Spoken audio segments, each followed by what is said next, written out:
The first snowfall arrived like a hush falling over my small street on the east side of Knoxville, where porches sagged kindly and mailboxes leaned the way old friends do when they settle into a long conversation. I kept my world tidy and faithful. Coffee by 6 o'clock a.m., vitamins set out in a little saucer I bought at a church rummage, tight-made sheets that would have pleased any stern housekeeper, a fern in the kitchen window that never stopped trying, even when winter had teeth. My husband, Art, had been gone for years, and the house carried the soft dents of what we made together. A groove in the banister where his hand always landed, a nick in the pantry door from the time we wrestled a stubborn sack of dog food. My name is Nora Whitaker, and I am the kind of woman people expect to be quiet. I raised one son on night shifts and hard blocks of cheddar, patched the knees on his jeans with little blue ships so he would not feel poor, and taught him to stir cornbread while the news mumbled about a world we could not afford to visit. My son, Aaron, grew up to handle money for other people, and when he brought home Jade, impossibly sleek, polite in the way that puts distance around a person, I decided to bless what I could not choose. Love is not a vote, but it is a vow. When they married, I did something I never confessed. Art left me a cushion, and I spent decades adding to it with sewing hymns, polishing floors, and blooming the kind of thrift that tastes like pride. I put their first house in their names and arranged for every mortgage payment to move invisibly from a trust the bank manager helped me build, a quiet pipe under the floorboards no one could see. I kept my name off the deed and my joy off the stage because I wanted them to feel tall without seeing the ladder. It worked. They painted a nursery the shade of lemons, hosted friends who warmed their hands around glossy mugs, captured weekends in photographs that refused to age, and then, last December's silence grew teeth. My phone did not ring. The group messages went soft. On Christmas Eve, I walked past their glowing windows where laughter rang like silver bowls, and a wreath I had bought years before held court on their perfect door. The neighbor across the street, the one who always waves with her whole arm, mentioned that the party was small this year, just immediate family. In that moment, a new kind of winter arrived and made a second widow of me. I went home, laid out the papers no one thinks a woman like me keeps in such obedient stacks, and told the bank that the pipeline would end. I did not slam anything or post a single sentence online. I simply honored the boundary I had been handed and let the floor show itself. 3 days later, while the photographs still sparkled on their feeds and sugar cookies softened on trays, the payments stopped like a radio clicking off. I drank hot chocolate at 9:15 p.m., and the quiet in my little house became a choir. The letter reached them first, as such letters do, with the bright and sour tone of official paper. A notice does not scream, it blinks. I found out because Aaron called late morning, breath tight as though he had been running. He went straight to the point the way scared people often do when they remember what matters because the floor is tilting. It was the first time in weeks my name had traveled across his mouth without ceremony. I heard the tremor beneath his questions and did not answer with a story or an apology. The truth had become tidy in my chest. If I had been declared too far from the center to sit near a tree whose lights I helped untangle, then I was also too far to pay for the electricity behind those lights. He paused long enough for the learning to catch him. That pause sounded like childhood, and like late bills, and like the night he first slept in a room he could call his. I hung up gently, the way you return a book you still love to a shelf you no longer need. Midweek brought the knock I had predicted. Jade entered like a wind that had forgotten the softness of summer. Fury gives people a mask that looks like control. She inspected my parlor as if my crocheted doilies had put their elbows on her glass table. She framed it as punishment, as if I had scribbled on a portrait instead of merely setting down the brush I had held for years. I did not trade thunder with her. The older I get, the more I believe that calm properly wielded, is not silence, but steerage. I let her words skate away on the varnished floorboards and offered only the kind of sentences that do not bruise, only balance. A woman who removes you from her table should not be surprised when you step politely off her payroll. She left with a spine like a spear, and I returned to my kitchen where the kettle muttered. I stood at the window and watched a cardinal land like a dropped berry on the sleeping rosebush I planted after Art died. I named the bush Eleanor after a nurse I worked with who brought courage to work the way other people bring lunch. That evening, I noticed the world did not end. The lamp kept its warm circle. The clock announced 8:30 p.m. with a small cough. I slept for the first time in months without rehearsing conversations I would never have. The weekend passed, and Monday morning put on its work shoes, and on Tuesday at 4:05 p.m., a message blinked on my phone from a number I recognized as the law office that filed the trust papers long ago. I did not pick up, not out of spite, but out of a new practice. If you have just remembered your own worth, let it settle like bread before you cut into it. The loaf becomes what it promises in the quiet. An attorney the age of my photographs explained to them what their own signatures had already said. The house was theirs by name and mine by effort, and where effort withdraws, obligation does not evaporate. It changes hands. Paper is patient, but math is not sentimental. They learned that a trust can be a bridge or a boundary, and that a gift ceases to be healthy when it is treated as air. I imagine the way Jade's face must have arranged itself as reality introduced new corners to her pride. Imagining is free, gloating is expensive, and I have grown thrifty with the kind of cost that stains the heart. In the days that followed, I did not catalog their panic, because I have trained my eyes to look where they can do good. I swept my porch, stitched 2 hems for a neighbor who keeps a neat house, but never admits she needs help, set aside a jar of beans to soak overnight for a stew that tastes like steadiness, and wrote down a list of the ways I wanted to spend the next years that did not involve waiting in metaphorical driveways for doors to open.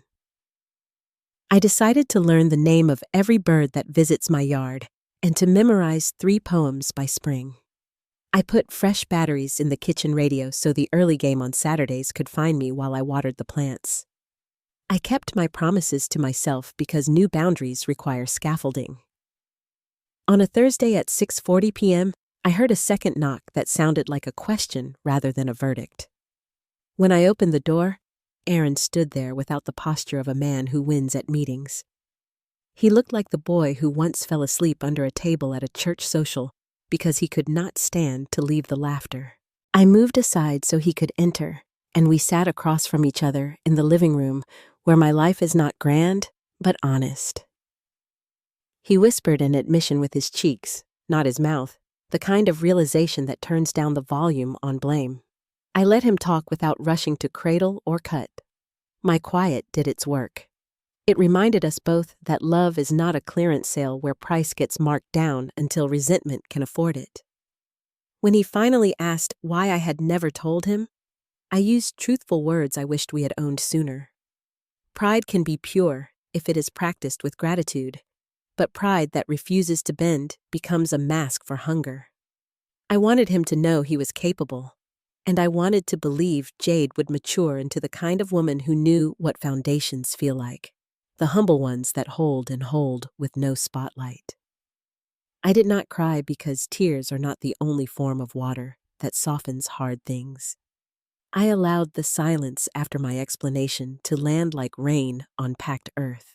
He left with a promise to return when he could speak as a son, rather than as a man sprinting ahead of consequences. After the door clicked shut, I realized the house felt larger, not because anything had changed inside the walls, but because I had. Relief sometimes arrives without trumpets, curling itself into the smallest corners you forgot needed light. The day after his visit, I found myself walking the long way to the market, the route that passes the little lake where geese appoint themselves mayors and no one argues. The sky was tender, and the winter sun kept trying to be something bigger than it was. I thought about the old lie that mothers are built to endure anything because they are built to create everyone. That lie makes saints and doormats in the same breath. As I crossed Maple and 3rd, I decided to stop collecting tiny cuts. People who cannot say thank you will usually insist you are thin-skinned when you finally mention that you are bleeding. I bought yeast and oranges and a small bundle of rosemary that made my fingers remember summer. Back home, I baked bread and carried a loaf across the street to Mrs. Fletcher, who had convinced herself that grief was a private appointment rather than a public human language. We sat together at 2:10 p.m. with honey and tea while sunlight lit up the crumbs like small saints. When she asked gently about Christmas, I told the truth without delivering the story like a weapon. I said I had been uninvited from a table I once built, so I chose to build a different table in my own kitchen, and I had discovered it holds. She nodded as if I had told her a recipe she already suspected was better than the one in her drawer. The following week, the letter that frightened them grew a companion. Deadlines do not apologize. Aaron texted to ask whether meeting might help. I agreed with a time that included both the hour and the fact that I care about my energy. We settled on Saturday at 3:30 p.m. in my living room. No lawyers, no posturing, no history rewritten mid-sentence. He arrived with shoulders that had learned something. He sat with both hands around his mug the way he used to when he was 6, and believed warmth could be held if you tried earnestly enough. He explained that Jade was furious and terrified in equal measure, and that fear made a mean interpreter. He admitted he had not asked enough questions all these years, because comfort will turn a person into a sloppy reader of blessings if left unchecked. I told him that responsibility is love's oldest proof, and that I would not return to being invisible so someone else could remain comfortable, even if that someone else was my child. He nodded like a man who recognized that the ground had been reset to something firm.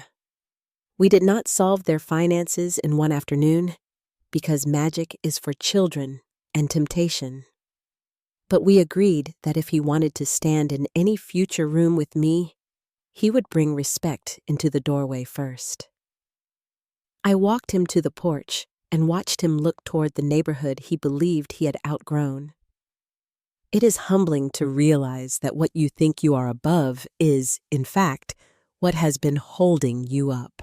By the end of the month, the ash tree down the block wore a pale lace of buds, as if the neighborhood had been embroidered by a hopeful hand. I filled my days with good work. A casserole for a family at church who had just let hospice move a new vocabulary into their home. A stack of library books that smelled honest. Tidying the pantry so thoroughly that I found a jar of buttons my grandmother had carried across 3 states. I kept choosing peace on purpose, the way someone chooses water at a diner instead of the syrupy thing that will feel good and punish you later. On a Wednesday at 11:20 a.m., Jade asked to meet. I said yes because growth requires air. We sat at a table in a quiet cafe where spoons clinked and no one needed to perform. She arrived wrapped in the complicated dignity of someone who is not used to apology but has finally met it. She described the panic in their house after the first notice, the scrambled budgets, the conversations that sounded like scraped plates rather than like music, and then she admitted something that slid the anger right off my bones. She had felt small around my steadiness since the first week and had confused my calm with judgment.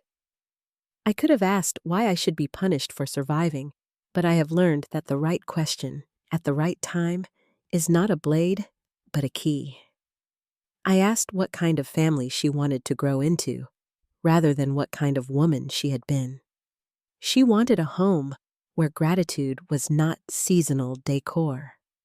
She wanted a marriage that did not outsource its backbone. She wanted her children to learn that wealth begins with the ability to say thank you and mean it. I told her that I would not reattach unseen pipes to hold up a house that treats gratitude like theater. If they wanted to keep their home, they needed to stand inside it like people who understand that upkeep is not punishment. It is proof. We did not hug, because not all treaties require banners. We paid our bill and parted on a sidewalk that seemed to have grown wider while we spoke. Later that evening, Aaron called to say they had contacted the bank to restructure the payments the ordinary way human beings do when they realize life was never a magic trick, only labor and love braided correctly. I wished them well and added nothing shiny to the moment. That night, I slept as though the house itself had placed a hand on my shoulder and told me I was seen. Spring finally shouldered winter aside, and my rose bush lit itself like a votive.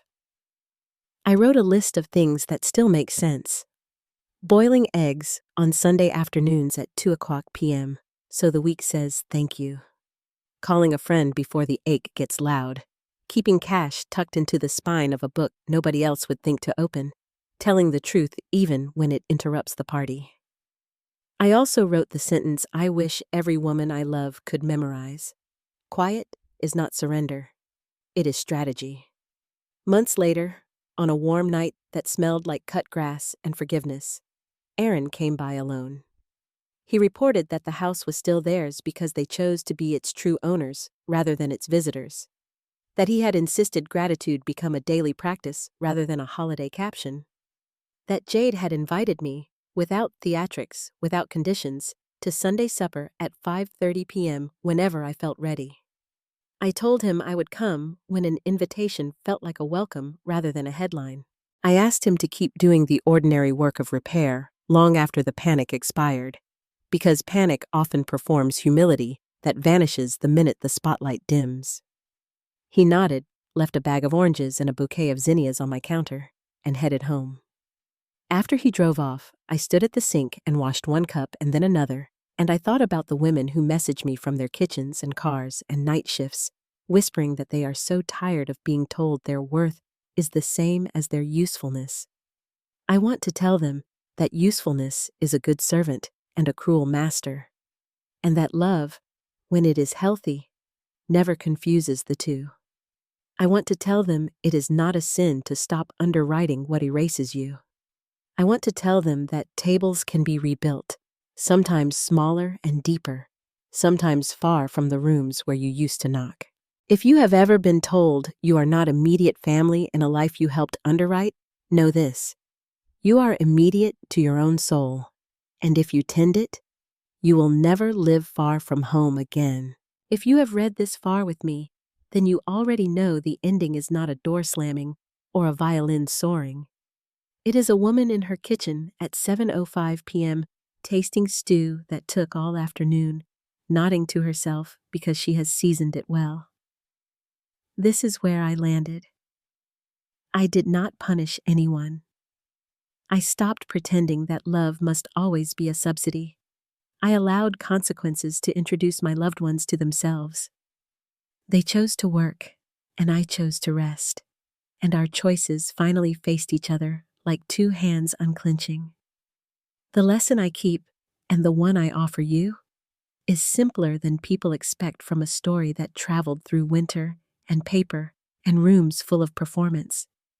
Do not let generosity become a ghost you are forced to haunt. Give until it is beautiful, not until you disappear. If someone removes you from the picture, step out fully and let the empty space teach them what you used to hold. If they return with gratitude and responsibility stitched into their sleeves, you may welcome them at a table that no longer requires you to vanish. If they do not, bless them from a distance and build something luminous where you stand. Thank you for staying with me and for bringing your own hard-won wisdom into this room. If the story moved you, tap. Like to help it find others who need it? Share it with someone who is relearning the difference between love and permission. Subscribe so you do not miss the next letter from this quiet kitchen. And tell me in the comments where you are reading from and what boundary saved your life.